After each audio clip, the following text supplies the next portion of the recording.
Muchas felicidades, Anaí, a nombre de todas tus compañeras y de todos tus compañeros.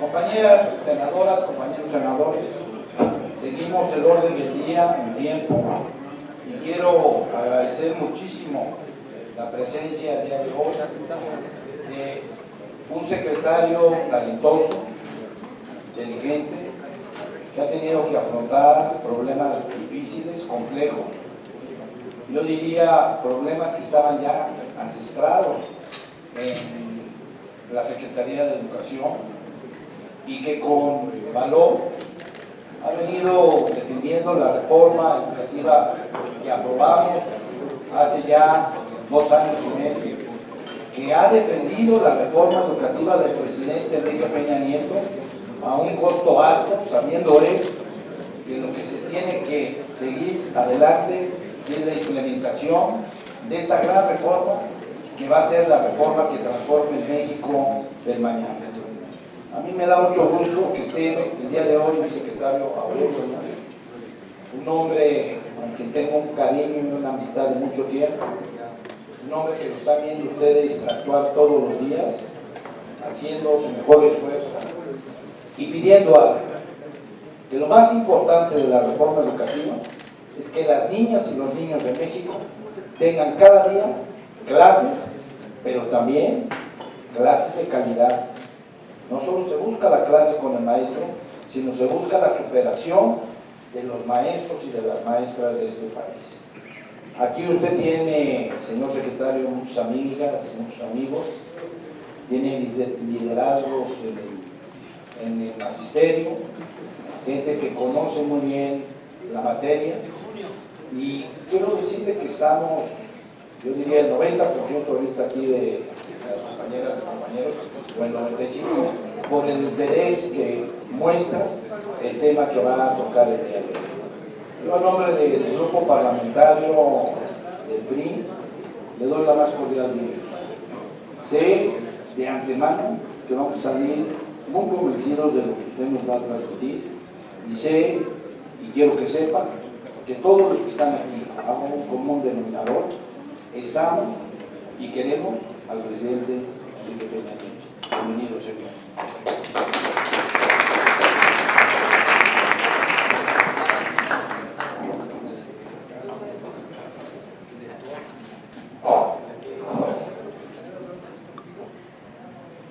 Pues muy buenas tardes, senadoras, senadores, todos quienes nos acompañan. Es para mí un verdadero orgullo y un honor poder estar con ustedes. Esta es pues ya la tercera vez que estoy con ustedes, la segunda que estoy como secretario de Educación, que la ocasión anterior para mí fue muy especial porque el señor presidente de la República me designó secretario de Educación el 27 de agosto. Exactamente este sábado se cumplió 1 año de esa designación. Y en aquel momento, el año pasado, fue un viernes. Y ese día yo estaba invitado a su plenaria, estaba invitado en calidad de jefe de la oficina de la presidencia. Y ese día, pues, nos amanecimos con la noticia, con la muy buena noticia, y auténticamente saliendo de Los Pinos de la toma de posesión como secretario de Educación, salí de Los Pinos al Senado a tener un encuentro con ustedes. Así es que oficialmente mi primer evento como secretario de Educación Pública en funciones fue con todos ustedes, con mis amigas y mis amigos del Senado. Así es que volver a estar hoy aquí con ustedes, justo 1 año después, es un honor, y a todos les quiero dar las gracias por su trabajo, por su empeño y por su apoyo. Muchas gracias por tenerme aquí otra vez.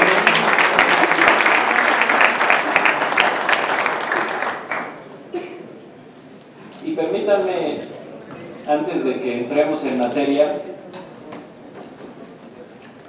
hacer algunas menciones. Quiero, en primer lugar, hacer una mención muy especial a mi amigo, el señor coordinador Emilio Gamboa Patrón.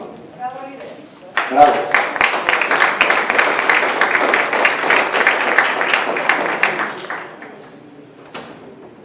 Yo lo sé, que todos ustedes quieren mucho a Emilio y le tienen un gran reconocimiento. ¿Por qué? Por su trabajo, porque es un coordinador que está al pendiente de todos ustedes, cómo los apoya, en qué están, qué necesitan y cómo va conduciendo con esa extraordinaria capacidad política y profesionalismo que tiene el senador Emilio Gamboa. Y eso ustedes lo saben porque lo viven a diario y yo lo he visto a lo largo de estos años, primero en la presidencia, ahora desde la Secretaría de Educación. Pero la parte que a lo mejor no les toca ver tanto a ustedes, que seguramente se lo imaginan, es la que a mí me toca ver. Y es la de un líder, de nuestras senadoras y de nuestros senadores, que sabe transmitir al señor presidente de la República y a los secretarios de Estado los puntos de vista, las inquietudes, los ángulos de análisis que tienen las senadoras y los senadores de nuestro partido. Pero no solo eso, sino alguien que está muy al pendiente del presidente de la República, de los planteamientos del gobierno, de los secretarios de Estado, de lo que pensamos, de cómo podemos transmitir diversas cosas a ustedes y en general al Senado y al Congreso. En pocas palabras, además de estar aquí con un gran amigo, ya de mucho tiempo y al que yo aprecio y quiero muchísimo, Emilio, todo mi cariño, de verdad, todo mi agradecimiento. Y sé, además, en estos momentos que hemos platicado, que han sido momentos difíciles, pero que todos los que te queremos, como todos los que estamos aquí, estamos y siempre vamos a estar contigo. Pero ante ti estamos, ustedes ven una parte, nosotros otra, sin duda, con uno de los grandes políticos que tiene México. Un hombre de excepción, un hombre que ha hecho historia, que ha hecho época y que además es un hombre de un gran corazón que todos queremos. Gracias por todo, Emilio, y toda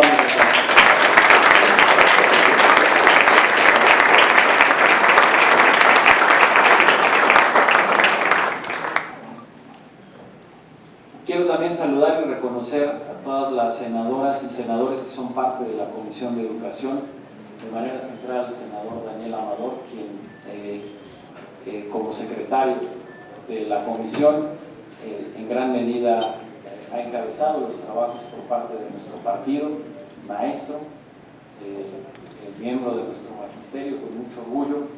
Pero quiero aprovechar esta ocasión en la que estamos todos reunidos para decirles que pues en un año he tenido, si la memoria no me falla, pues cerca de 7 u 8 reuniones de distinto tipo con la Comisión de Educación, formales, informales, con los miembros del PRI nada más en algunas ocasiones, en fin, y si eso sumamos a lo de los diputados, el otro día estaba sacando las cuentas, hemos estado reunidos por lo menos en este año que me ha tocado estar en la Secretaría de Educación, una vez al mes con legisladores, tanto del Senado como de diputados, y la verdad, un poco más con ustedes los senadores. Les quiero agradecer a todos ustedes muchísimo el apoyo, la disciplina, el trabajo, la constancia, y que el que hayamos podido hacer un muy buen equipo en favor de la educación. Muchas gracias a todos. Gracias y todo mi reconocimiento.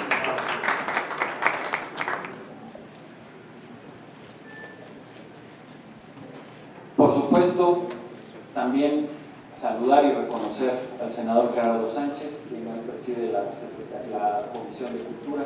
Muchas gracias, Gerardo, y no solo por eso, sino también el impulso que has tenido a la educación, las reuniones que en diversos momentos hemos tenido y ahora con esta importancia que hoy tiene la cultura a partir de tener su propia secretaría y que ha venido muy bien acompañada, por supuesto, en estos esfuerzos que tú encabezas desde la Cámara de Senadores. Gracias, Gerardo, por estar aquí. Muchas gracias.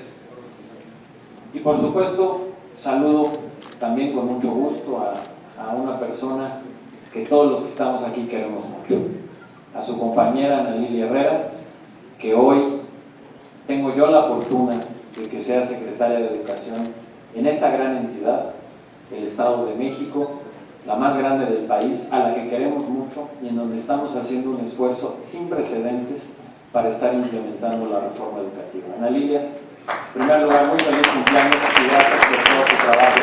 Muchas gracias.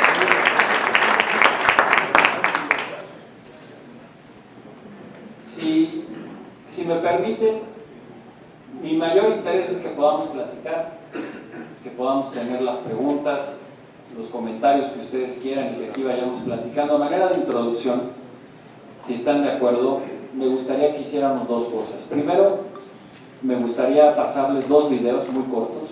Uno es un video que dura 5 minutos que explica el modelo educativo y la nueva propuesta curricular que, como ustedes saben, acabamos de presentar como parte del mandato de la reforma educativa y que justamente estuvimos en el Senado hace unos cuantos días en la Comisión de Educación presentándolo. Es un video que de manera muy corta lo explica, y el segundo, que vendrá inmediatamente después, que es un video todavía más corto, que dura un minuto y un poquito más. Es un video que acabamos de subir a redes sociales y que está teniendo mucho éxito, y por eso lo hemos traído. Y es una muestra de un nuevo ejercicio para comunicar la reforma educativa que estamos empezando y que vamos a profundizar.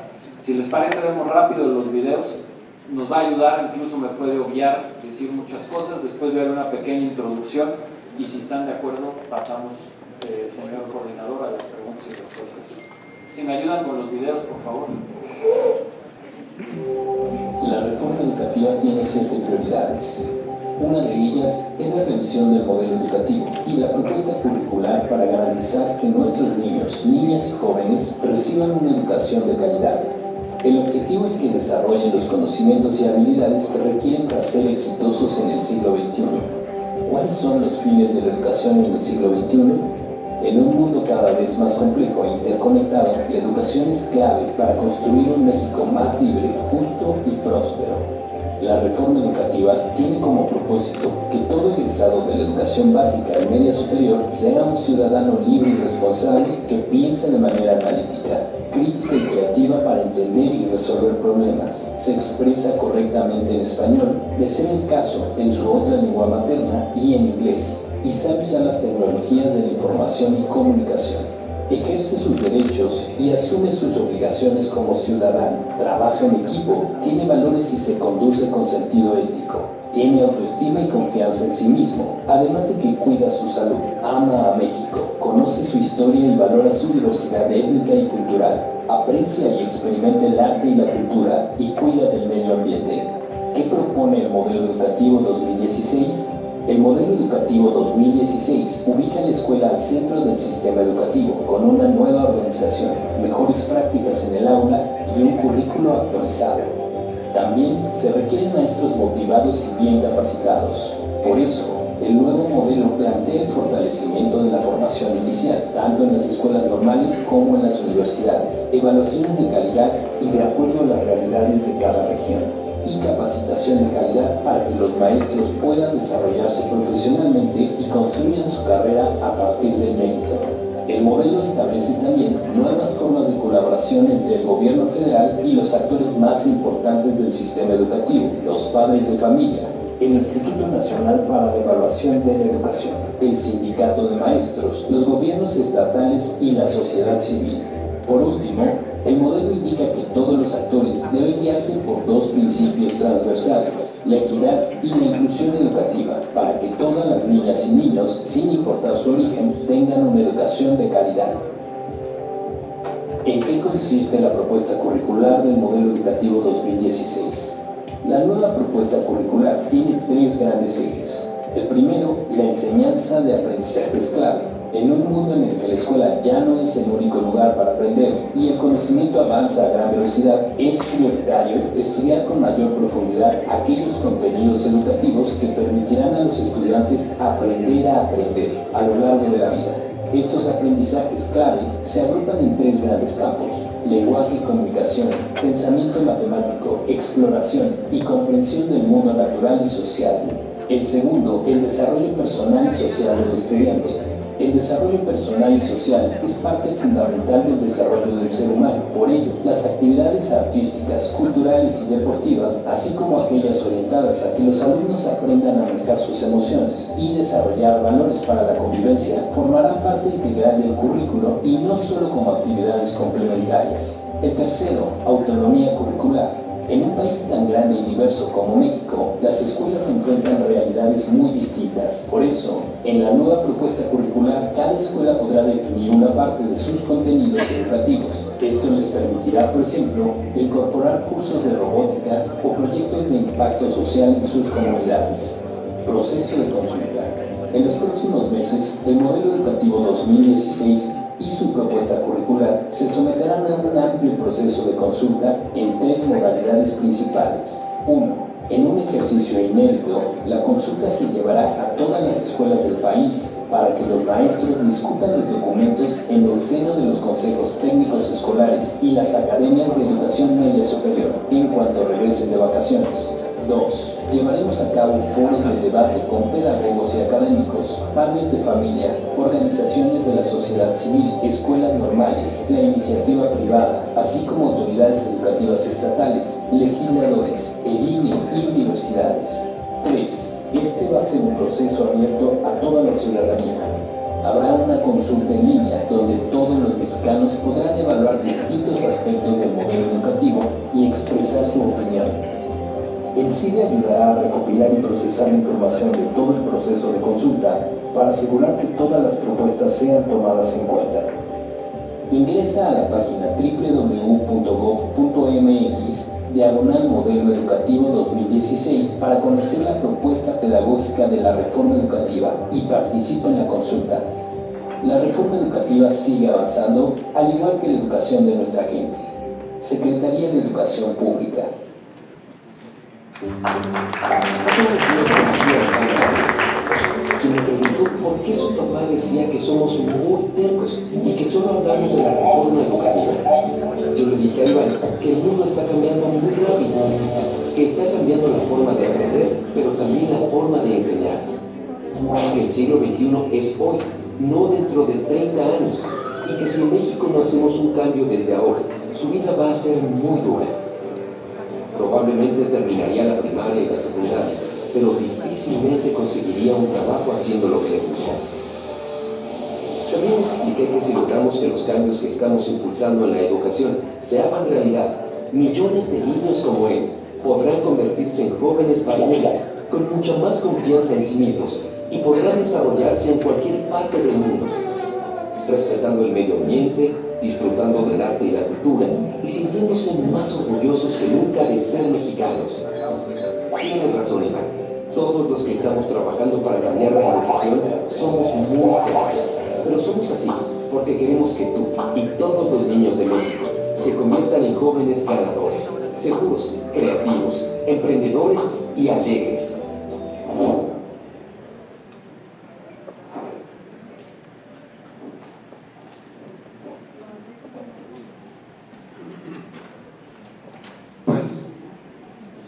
Muchas gracias. Esto, como les decía, es tan solo una muestra. El primer video busca explicar de la manera más simple posible y resumida en qué consiste la nueva propuesta del modelo educativo y la propuesta de desarrollo curricular, la nueva. Y el segundo y último es pues, tan solo una probadita de un nuevo esquema de comunicación que estamos teniendo. Somos los primeros en estar conscientes de que si en algo tenemos que trabajar para que la reforma educativa pueda seguir avanzando, es que la podamos comunicar mejor.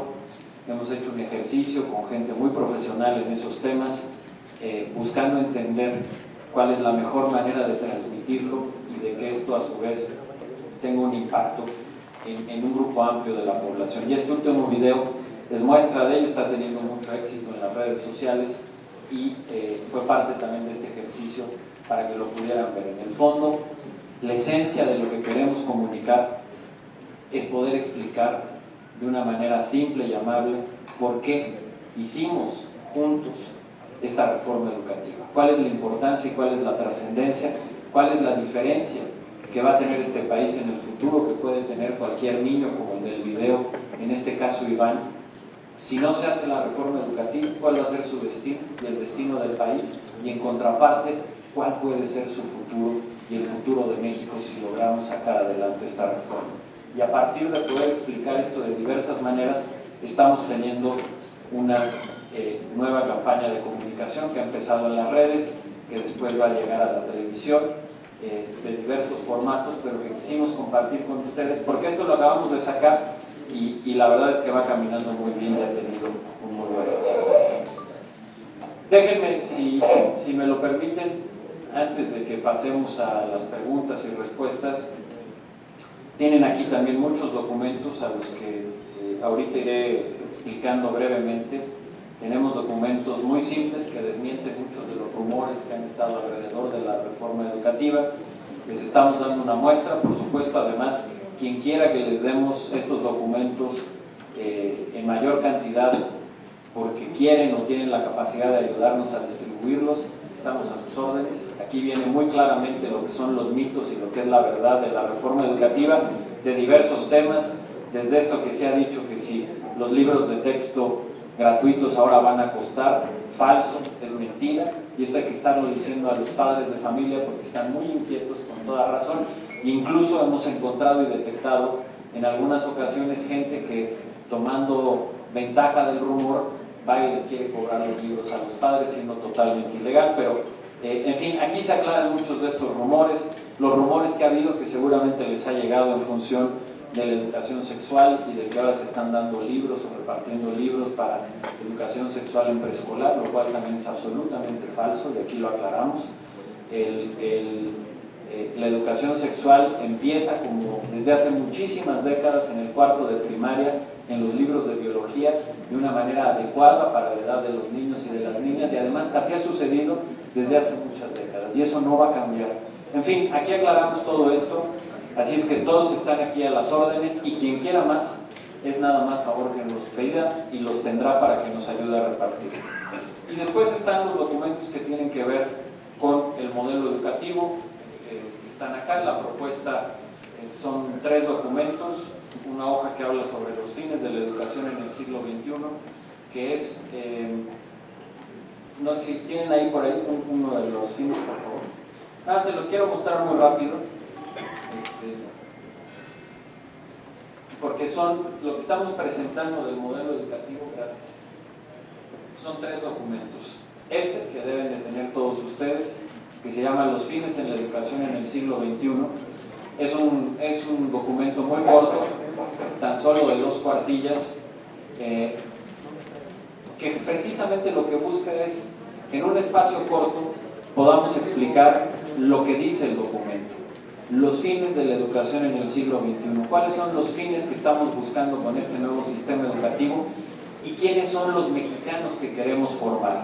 De una manera simple, resumida, se expresa algo que es tan importante y que queremos que se vuelva una brújula, un faro que pueda guiar a padres de familia, a maestros y a la sociedad en general sobre los grandes objetivos que tenemos en la educación. Esto al final incluye algo que nunca antes se había publicado de esta manera, que es una tabla en donde encontrarán los principales ámbitos educativos, que son lenguaje y comunicación, pensamiento crítico y reflexivo, valores, convivencia y colaboración, desarrollo físico y emocional, México y el mundo, arte y cultura, medio ambiente, etc.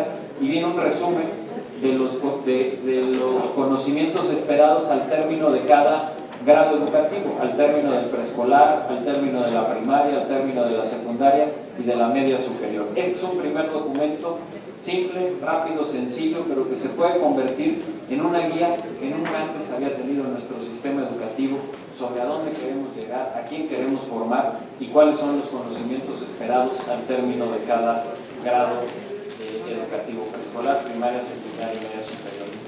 Después está el documento sobre el modelo educativo, que es un documento amplio de política pública, que se divide en 5 grandes capítulos, que es cómo poner a la escuela en el centro y la nueva organización de las escuelas, los nuevos contenidos educativos y la nueva pedagogía, el camino para la profesionalización de los maestros, la equidad y la inclusión y la nueva gobernanza educativa. Todo lo que se explica y vieron ahorita en el video hace un momento es lo que está contenido en este documento, que es el del modelo educativo. Y finalmente un tercer documento mucho más amplio y detallado, que ya habla de la propuesta curricular, es decir, de la propuesta de un nuevo enfoque pedagógico y de los nuevos contenidos que se deban de tener. Todos estos documentos, y así se los estamos entregando, tienen un resumen de una cuartilla que permite en esa cuartilla saber en términos generales de qué trata cada documento para que sepan y estén al tanto de lo último que hemos presentado y que hemos venido trabajando con la Comisión de Educación en el Senado. Dicho esto,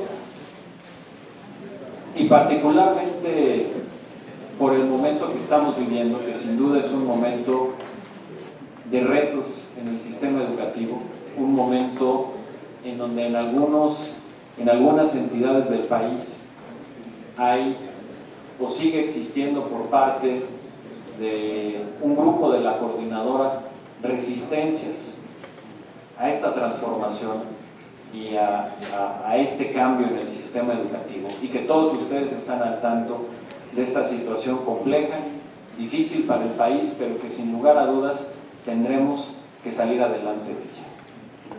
Y por eso me gustaría, muy rápido, ustedes lo saben muy bien, ustedes fueron artífices de esta reforma, pero de manera breve poder recordar con ustedes por qué hicimos esta reforma y la trascendencia que tiene.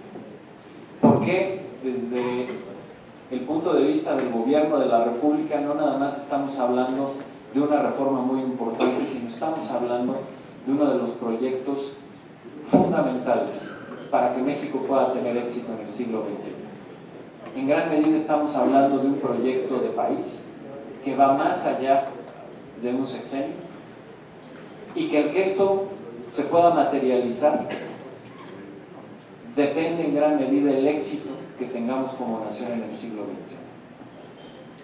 ¿Por qué hicimos esta reforma? Y por ello déjenme muy breve hacer un recuento histórico, un poco para que juntos recordemos de dónde venimos y por qué llegamos a esta situación.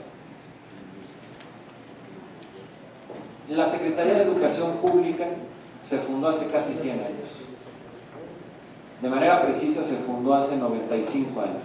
En el año de 1921, el presidente Álvaro Obregón creó la Secretaría de Educación Pública y nombró como primer secretario a José Vasconcelos, un intelectual muy importante de su época, como todos ustedes saben.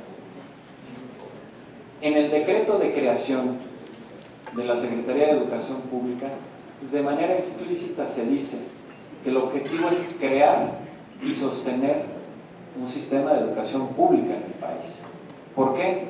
Porque hace 95 años no existía.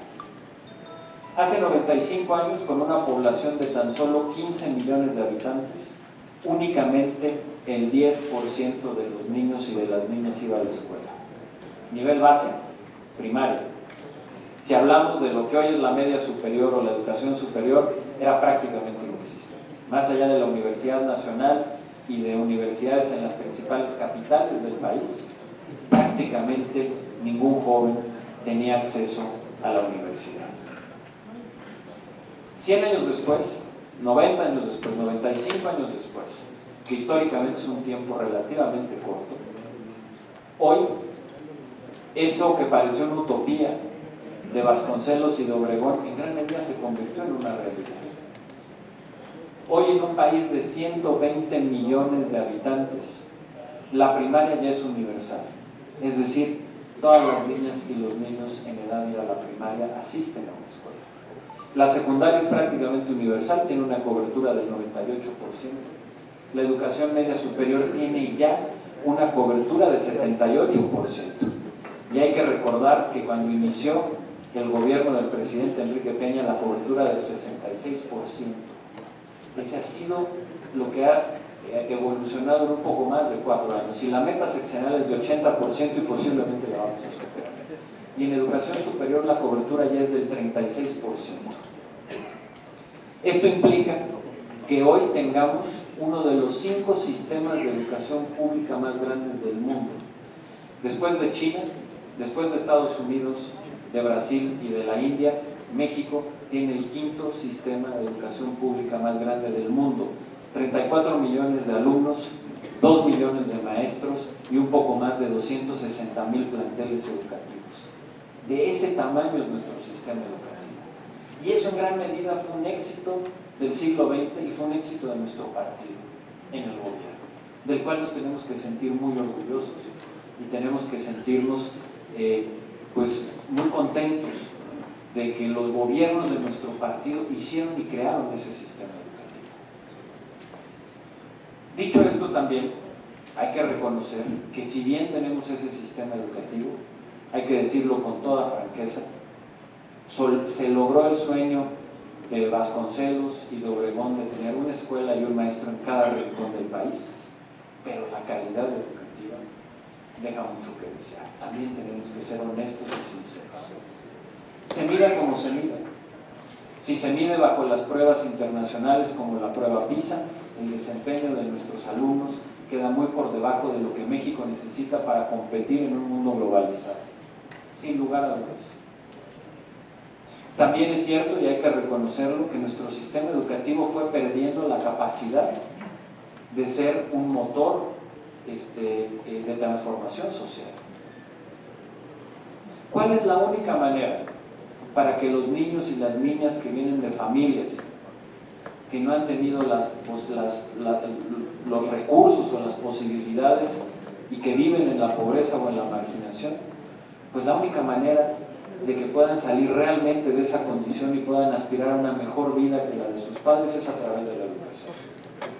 Podemos tener muchas otras políticas que sin duda son muy necesarias, pero si los niños y las niñas y los jóvenes no tienen los conocimientos que requieren para poder tener una mejor vida que sus padres, podremos hacer muchas inversiones de mucho tipo, pero no vamos a estar rompiendo con el círculo de la pobreza. Y eso era algo que en alguna época logró nuestro sistema educativo y que, hay que decirlo, empezó cada vez a tenerlo menos. Y entonces era absolutamente necesario poder hacer esta reforma y esta transformación. No solo porque se había deteriorado la calidad de nuestro sistema educativo comparándolo con otros en el mundo, por ejemplo con Corea. Corea del Sur hace 40 años era un país más pobre que México, medido por ingreso per cápita. Y hace 40 años hizo una apuesta por la educación, con una reforma en muchos aspectos muy parecida a esta. Y 40 años después, Corea del Sur es un país más rico que México, sustentado en el conocimiento, en la educación y en el talento de su gente. Nos habíamos rezagado mucho de países como Corea del Sur. Pero no solo eso, como les decía hace un momento, el siglo XXI tiene un reto fundamental. En el siglo XXI la cantidad de conocimiento que hoy existe y que se sigue produciendo y que se distribuye por las diversas formas de comunicación, por las redes sociales, es absolutamente inédito. Hay, por ejemplo, un grupo de expertos del Reino Unido que dicen que en los próximos 20 años la mayoría de los puestos de trabajo en el mercado laboral hoy todavía no los conocemos. ¿Por qué? Por la velocidad a la que cambia la tecnología y el impacto que tienen los procesos económicos. ¿Quién se hubiera imaginado hace 15 años, por ejemplo, o hace 20 años, que muchos empleos importantes en el mercado laboral iban a estar relacionados con algo que se llamaba Internet, que hace 20 años muy pocos conocíamos? O que iba a tener que ver con los diseños de softwares y de todas esas tecnologías que hace 20 o 30 años eran casi desconocidas y que hoy son posiblemente los empleos que mejor se pagan en el mercado laboral. Frente a ese reto, también había que reconocer que nuestro sistema educativo tampoco respondía a esas necesidades. ¿Cómo lograr que los niños y los jóvenes obtuvieran los conocimientos y las habilidades para que puedan competir en ese mundo globalizado? Pues precisamente por todo eso hicimos la reforma educativa que hicimos con ustedes y que hicimos juntos. Una reforma porque además, hay que recordarlo, como parte de este proceso se fue perdiendo la rectoría del Estado en materia educativa. Acuérdense ustedes, porque es muy fácil a veces perder la memoria, ¿dónde estaban los debates en 2012? En todos los aspectos, pero déjenme recordar algunos de los debates en materia educativa.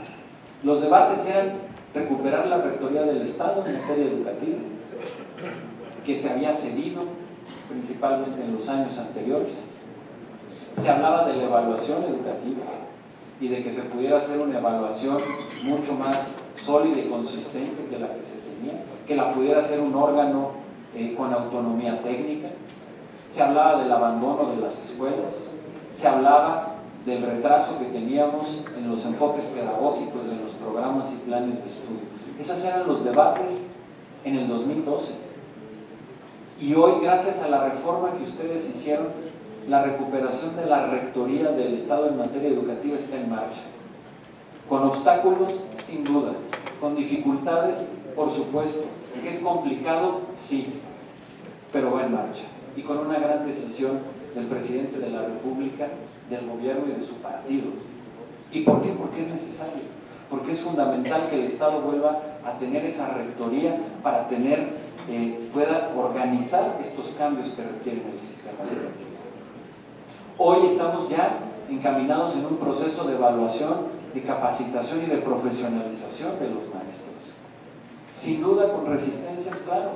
Todo cambio profundo tiene resistencias, no podíamos esperar menos, pero cada vez avanzando más. Y hay que decirlo también porque muchas veces nada más se ve el lado que es más noticioso o el que genera conflicto. Pero desde aquí hay que hacer un reconocimiento a la gran, inmensa mayoría de las maestras y de los maestros de México, que a pesar de estar en un proceso de profundo cambio, en donde se están cambiando las reglas de la profesionalización y de los esquemas del magisterio, con profunda responsabilidad están respondiendo. No hay que olvidarnos que en el último proceso de evaluación asistió más del 95% de los maestros que se convocaron y ahí estuvieron en la evaluación. Y además en términos generales les fue muy bien. Y tenemos que recordar eso, porque eso es lo que está pasando en la mayoría del país. Y está en marcha. Y además esas evaluaciones se hicieron con el diseño de algo que antes no existía, un órgano constitucional autónomo que es el Instituto Nacional para la Evaluación de la Educación, que ustedes aprobaron en la reforma. Y está en marcha la recuperación de las escuelas, un proceso de nueva organización de las escuelas que las pone en el centro para quitarle carga burocrática a los maestros, para dar un verdadero acompañamiento pedagógico a las escuelas, para empezarles a dar autonomía de gestión y lo más importante, para sacarlas del abandono en el que les encontraban. Hoy, porque también hay que recordar esto, previo a la reforma educativa teníamos también tales atrasos que ni siquiera sabíamos con exactitud cuántos maestros y cuántas escuelas había en el país. Y la reforma que ustedes aprobaron, que ustedes hicieron, mandató un censo por el INEGI que hoy por primera vez nos permite saber cuántos maestros y cuántas escuelas hay, pero no solo eso, nos permite saber cuáles son las deficiencias en infraestructura que tienen las escuelas. Hoy, por ejemplo, sabemos algo que antes no sabíamos, podemos cuantificar perfectamente y saber cuántas escuelas no tienen baños. Hoy sabemos que un poco más del 15% de las escuelas del país no tienen baños. Hoy sabemos que el 10% de las escuelas del país no están conectadas a la red eléctrica. Pero precisamente porque lo sabemos, es que pudimos hacer un programa, que es el programa de Escuelas al 100, en donde se están invirtiendo 50,000 millones de pesos, es decir, 3,000 millones de dólares, para poder arreglar y dejar en buenas condiciones a un poco más de 33,000 escuelas. Todo eso es lo que está pasando gracias a esa transformación y gracias a esa reforma educativa.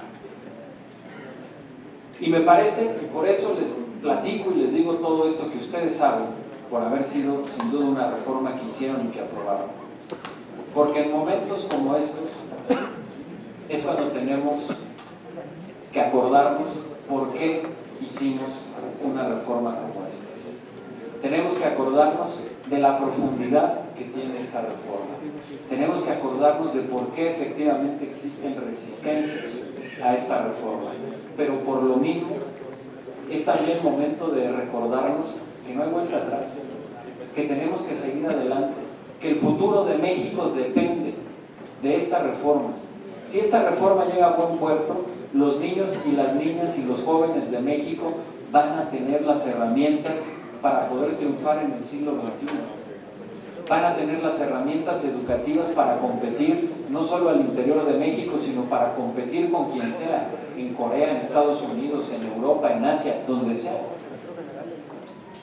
Si se logra esta reforma educativa, vamos, como es un proceso poco a poco, pero vamos a poder romper de manera estructural con la desigualdad y la pobreza. Porque los niños que vienen de familias que no han tenido las mejores oportunidades, si tienen una educación de calidad, van a poder tener una mejor vida que sus papás y que sus mamás.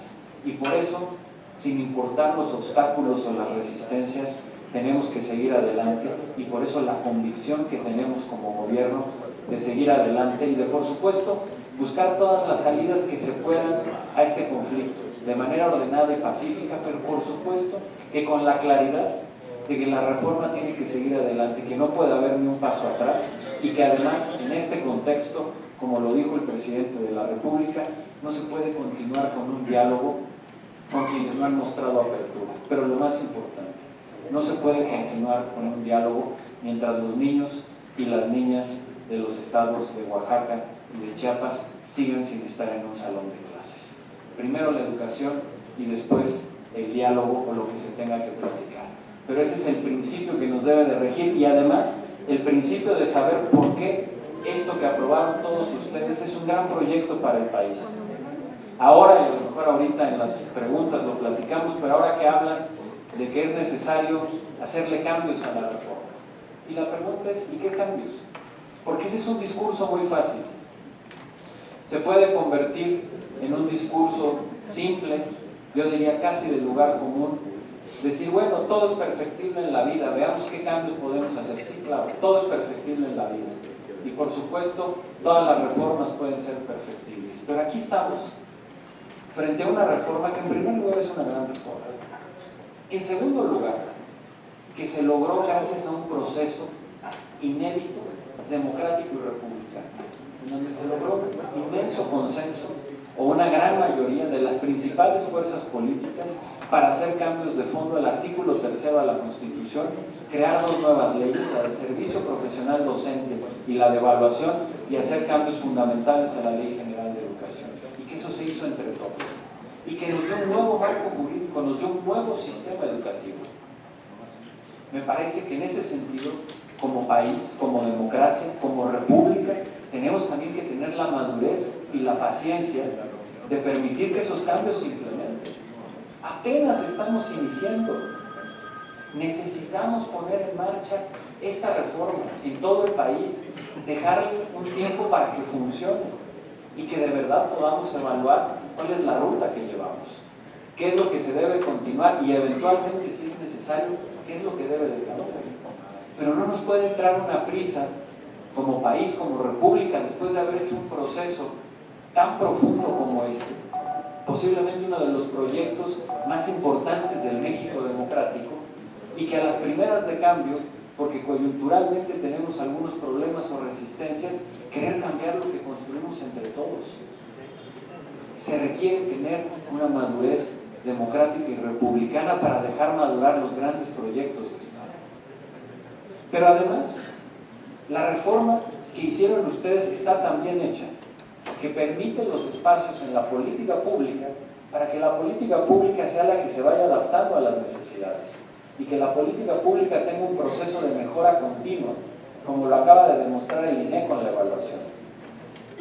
El INE, con buen juicio, dijo que la evaluación necesita estar mejor contextualizada a la realidad de cada estado, de cada región y de cada escuela, y acaba de mejorar y acaba de presentar un nuevo sistema que regionaliza mejor la evaluación, y eso se pudo hacer sin cambiar una sola coma a la ley. Ese es el proceso que debemos de continuar, porque si nos echamos para atrás por la coyuntura o por los problemas que inevitablemente iba a tener un cambio tan profundo, vamos a estar renunciando al futuro de las niñas y de los niños de México, y eso es algo que como partido no podemos hacer. Si de algo, y con esto concluyo, me siento muy orgulloso de ser periodista y me siento muy orgulloso de poder tener el honor de trabajar en el gobierno del presidente Enrique Peña Nieto, es precisamente por proyectos como este. Porque fue el presidente Enrique Peña Nieto y su partido, nuestro partido, el PRI, los que tuvieron el valor y la visión para hacer estos grandes proyectos de transformación.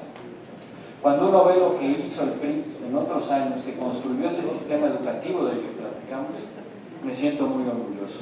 Y hoy me siento aún más orgulloso porque en el siglo XXI fue un presidente priista con su partido y sus grupos parlamentarios los que decidieron hacer la transformación para hacer ahora el sistema educativo del siglo XXI. Y por eso soy un convencido de que este es el proyecto correcto y de que por eso lo tenemos que defender, porque es por el futuro de las niñas y los niños de México. Muchas gracias.